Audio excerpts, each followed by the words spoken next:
un nuevo pacto. ¿Con quiénes? Meditando en lo que dice la Biblia.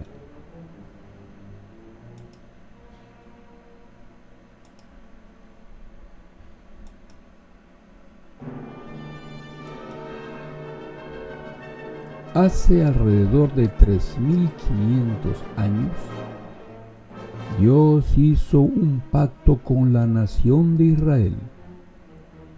El mediador fue Moisés. Era el día 6 de Siván del año 1513 antes. Era común.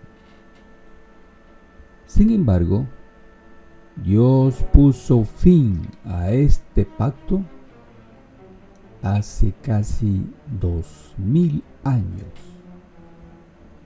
El mediador de este nuevo pacto fue Jesucristo. La noche del 14 de Nisan del año 33 era común. Durante la cena pascual, dijo a sus discípulos las siguientes palabras significativas. Esta copa significa el nuevo pacto. Estas palabras las dijo Jesucristo el mismo día de su muerte. El 14 de Nisan del año 33 era común. Leamos el relato registrado en el Evangelio de Lucas, capítulo 22, versículo 19 y 20. También tomó un pan, dio gracias, lo partió y se lo dio a ellos, diciendo: esto significa mi cuerpo, que les he dado a favor de ustedes. Sigan haciendo esto en memoria de mí. También la copa de la misma manera después que hubieron cenado, diciendo él: esta copa significa el nuevo pacto, en virtud de mi sangre, que ha de ser derramada a favor de ustedes. Jesucristo, al decir nuevo, estaba anunciando que había llegado el tiempo de invalidar el pacto anterior, el pacto que Dios había realizado con Israel en el monte Sinaí el día 6 de Siván del año 1513 antes de la era común. En síntesis, el acuerdo consistía en: yo seré su Dios y ustedes serán mi pueblo.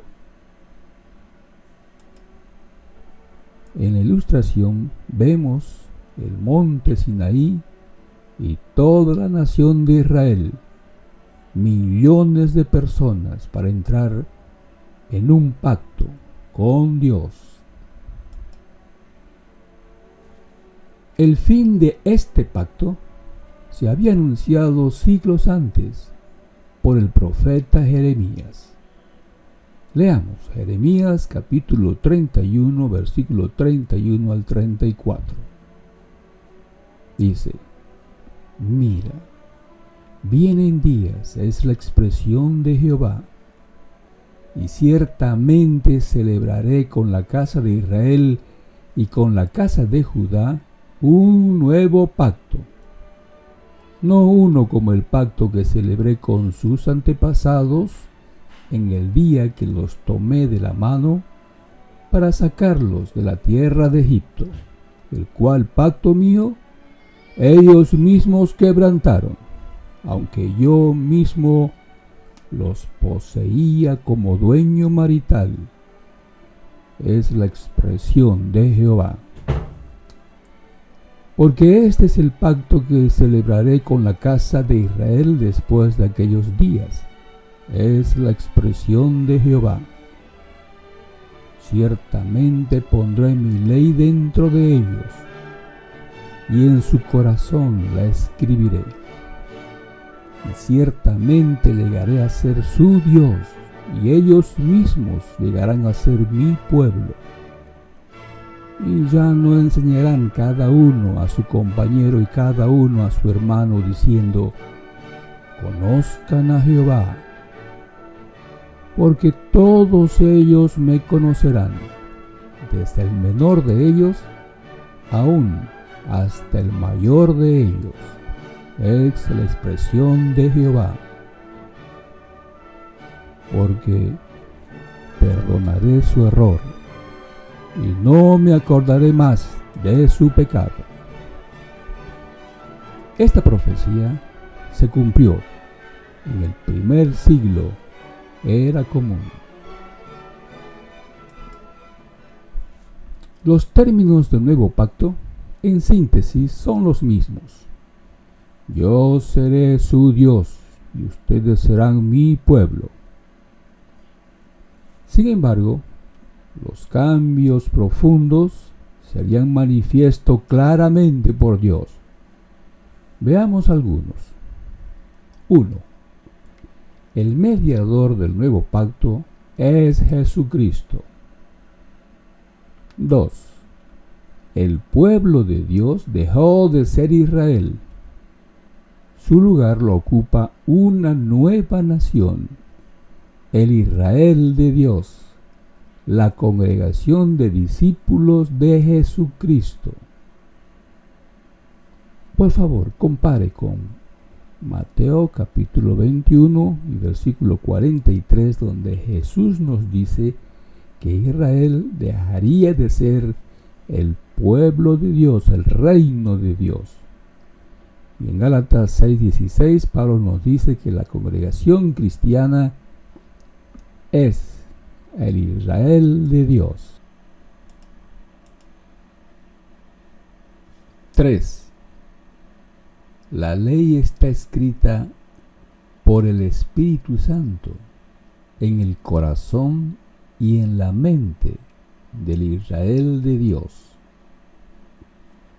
Esta ley resultó ser las enseñanzas de Jesucristo, la ley del Cristo. El apóstol Pedro recordó a sus contemporáneos que desobedecer a Cristo trae la muerte completa. 4. Dios estaba dispuesto a perdonar los pecados del pueblo por haber puesto fe en el sacrificio que hizo su Hijo Jesucristo. 5. Dios se compromete en dar vida eterna a todos sus hijos humanos, ya sea para vivir en el cielo o en la tierra.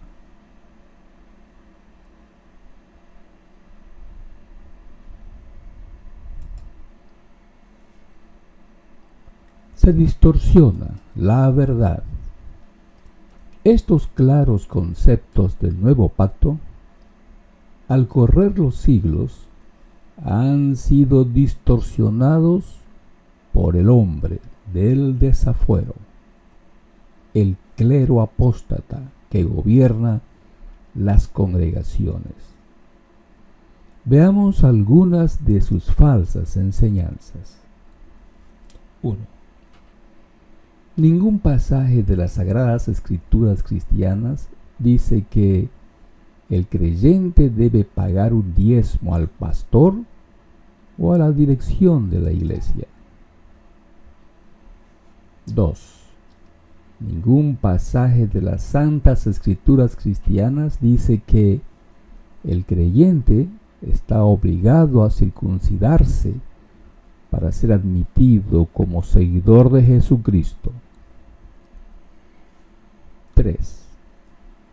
Ningún pasaje de las Santas Escrituras cristianas dice que el cristiano está obligado a celebrar las fiestas judías, la Pascua, el Pentecostés, el sábado, etc.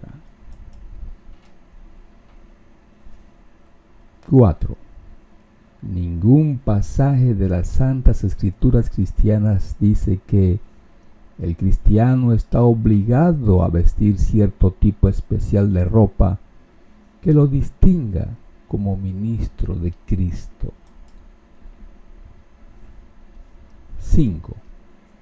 Ningún pasaje de las Santas Escrituras cristianas dice que solo 144,000 personas son el Israel de Dios. 6. Ningún pasaje de las Santas Escrituras cristianas dice que solo los sacerdotes, los ungidos, deben tomar el vino y comer del pan durante la celebración de la Cena del Señor, porque solo ellos son el Israel de Dios, los hermanos de Cristo, los escogidos, el resto de los 144,000. Todas estas enseñanzas son mentiras de Satanás. El hombre del desafuero, el clero, al enseñar estas doctrinas, se han hecho voceros de Satanás.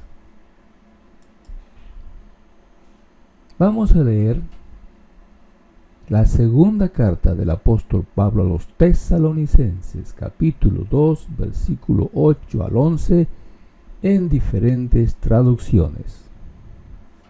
En la Nueva Traducción Viviente está escrito: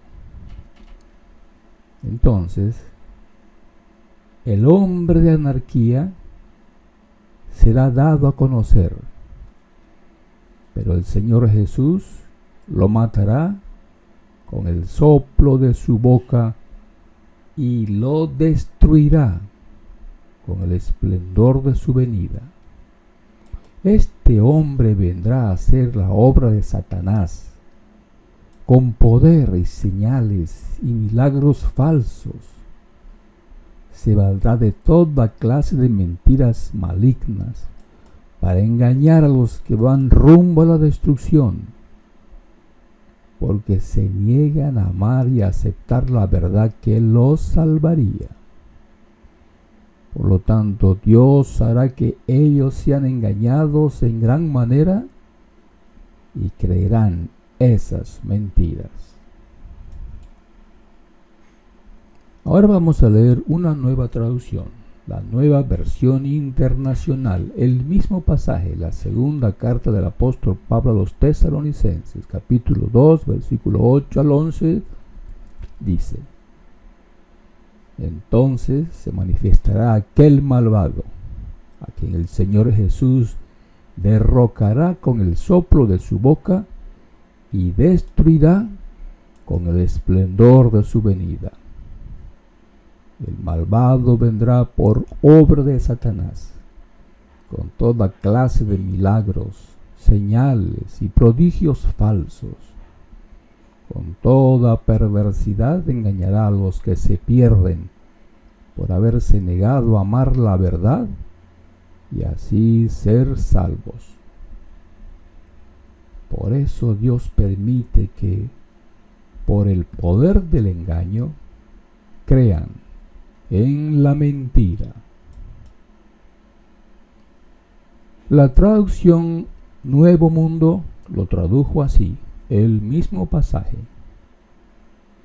entonces realmente será revelado el desaforado, a quien el Señor Jesús eliminará por el espíritu de su boca y reducirá a nada por la manifestación de su presencia. Pero la presencia del desaforado es según la operación de Satanás, con toda obra poderosa y señales y portentos presagiosos mentirosos, y con todo engaño injusto para los que están pereciendo, como retribución, porque no aceptaron el amor de la verdad para que fueran salvos. Por eso Dios deja que les vaya una operación de error para que lleguen a creer la mentira. Un nuevo pacto. ¿Con quiénes? La Biblia nos informa que Dios hizo un pacto con la nación de Israel en el monte Sinaí. Moisés sirvió como mediador. La población de Israel para aquel tiempo era de entre 2 o 3 millones. Esto se puede deducir de los datos que la Biblia da sobre el ejército. Todo israelita estaba incluido en este compromiso con Dios.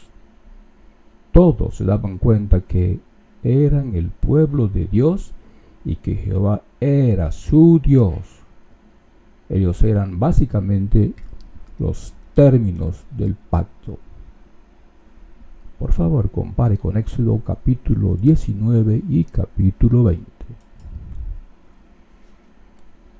Después de la cena, tomó en sus manos otra copa de vino y dijo: esta copa es el nuevo pacto entre Dios y su pueblo, un acuerdo confirmado con mi sangre, la cual es derramada como sacrificio por ustedes. Lucas 22:20 en la Nueva Traducción Viviente. Veamos otra traducción. La traducción del lenguaje actual tradujo así: cuando terminaron de cenar, Jesús tomó otra copa con vino y dijo: este vino es mi sangre, derramada en favor de ustedes. Con ella Dios hace con ustedes un nuevo pacto. Es obvio que su pueblo eran los discípulos de Jesucristo. Esa noche estaban con Jesús sus 11 apóstoles fieles, celebrando la Pascua judía el 14 de Nisan. Era la última Pascua válida a los ojos de Dios. En la fiesta del Pentecostés, el 6 de Sivan, 120 discípulos de Jesús recibieron el Espíritu Santo y así se formó la congregación cristiana, la nueva nación, que sustituyó al Israel natural. Por favor, lea Mateo capítulo 21, versículo 43, donde Jesús dice a los líderes religiosos israelitas que Dios dejaría a Israel natural. Dios le quitaría el reino y se lo daría a una nueva nación. Una nación espiritual. Un Israel espiritual había nacido. Solo la congregación cristiana estaba en un nuevo pacto con Dios. Por favor, lea Hechos capítulo 2 y la carta de Pablo a los Hebreos capítulo 8 versículos 7 al 10, donde se nos muestra que la congregación cristiana es la nueva nación que sustituyó a Israel y que está comprometida con Dios en un nuevo pacto. Desde el 6 de Sivan del año 33 era común, millones de personas están comprometidos con Dios en este nuevo pacto. Cristianos SC, suscríbase a este canal, comparte este video con su familia, parientes, amigos y con todos los que desean saber lo que realmente dice la Biblia.